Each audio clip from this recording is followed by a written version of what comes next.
بدعت کسے کہتے ہیں؟ بدعت کی جامع تعریف کریں علی حیدر باجوہ سے۔ دیکھیے، بدعت کی جامع تعریف یہ ہے کہ ایسا کام جو ہمارے دین میں ثابت نہیں ہے اور اس کی نبی کے دور میں کوئی ضرورت بھی نہیں تھی، اس کام کو دین سمجھ کے کرنا۔ بعض دفعہ ایسا ہوتا ہے، لوگ کہہ رہے ہوتے ہیں کہ جی یہ مدرسے بھی تو نبی کے دور میں اس طرز پہ نہیں تھے، تو بھئی اس طرز پہ مدرسوں کی ضرورت بھی نہیں تھی۔ بعض لوگ کہہ رہے ہوتے ہیں تبلیغی جماعت بھی تو نبی کے دور میں نہیں تھی، تو تبلیغ تو تھی نا، تو تبلیغ کا کوئی مخصوص طریقہ شریعت نے متعین نہیں کیا۔ آپ جس طریقے سے چاہیں تبلیغ کریں، یوٹیوب کے ذریعے، فیس بک کے ذریعے اور تبلیغی جماعت کے ذریعے، خانقاہ کے ذریعے۔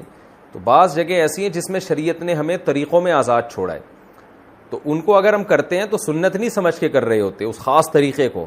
تبلیغ تو سنت ہے، لیکن سہروزہ، چلہ، اس خاص طریقے کو کوئی بھی سنت نہیں کہتا، کیونکہ بدعتی لوگ جب بھی ان سے بات کی جائے نا، یہ اذان سے پہلے آپ یہ پڑھ رہے ہیں یہ بدعت ہے، تیجے کے بعد میت کے 3 دن کے بعد آپ قرآن خوانی کر رہے ہیں یہ بدعت ہے، تو فوراً یہ کہتے ہیں پھر یہ مدارس بھی تو بدعت ہیں، یہ بھی تو نبی کے دور میں نہیں تھے۔ تو بھئی ان کو کوئی خاص طریقہ کو لوگ سنت نہیں سمجھتے، جبکہ میت پہ تو شریعت نے ہمیں بتایا ہے کیا کیا کرنا ہے، کیا کیا نہیں کرنا ہے۔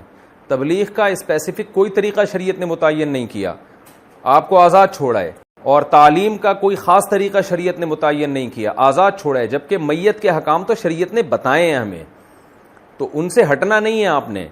تو شریعت نے ہمیں بتا دیا کہ ثواب کیسے پہنچانا ہے، اس میں اجتماعی حیات پہ ثواب پہنچانا، یہ صحابہ سے ثابت نہیں ہے، اور اس کی ضرورت بھی تھی نبی کے دور میں، ثواب کے تو وہ لوگ بھی محتاج تھے، لیکن پھر بھی صحابہ نے نہیں کیا، ضرورت ہونے کے باوجود ایک کام نہیں کیا جا رہا، اس کا مطلب یہ ثابت نہیں ہے، یہ بدعت عمل ہے، دین سمجھ کے آپ اس کو کر رہے ہیں۔ بعض لوگ کہتے ہیں یہ جو سائنسی ترقی ہے اور یہ جو جہاز میں بیٹھنا یہ بھی بدعت ہے، نبی کے دور میں یہ نہیں تھا۔ تو بھائی جہاز میں کوئی دین کا حکم سمجھ کے تو نہیں بیٹھتا نا، کوئی سنت سمجھ کے، یہ تو ضرورت کی وجہ سے ہے۔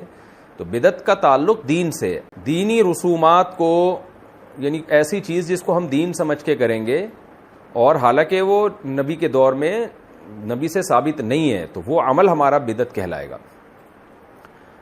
اس کی اور بہت ساری مثالیں ہیں، اس پر تو پورے علماء کے بیانات موجود ہیں، تو بہت زیادہ گہرائی میں جاؤں گا تو بات بہت لمبی ہو جائے گی۔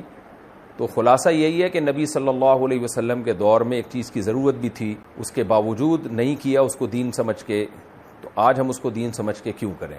اتنی بات کافی ہے۔ دیکھیں، بدعتی سے جب آپ کراس کویشچن پوچھیں گے نا تو وہ پھنسے گا۔ اکثر بدعتی لوگ کہتے ہیں ہم اذان سے پہلے یعنی جو لوگ یہ صلاۃ والسلام پڑھتے ہیں وہ کہتے ہیں اس سے روکا کب گیا ہے؟ تو ان سے کہیں ٹھیک ہے، جب اذان ختم ہو رہی ہے نا لا الہ الا اللہ پہ، تو محمد رسول اللہ بھی پڑھ لو، اس سے کب روکا ہے محمد رسول اللہ پڑھنے سے؟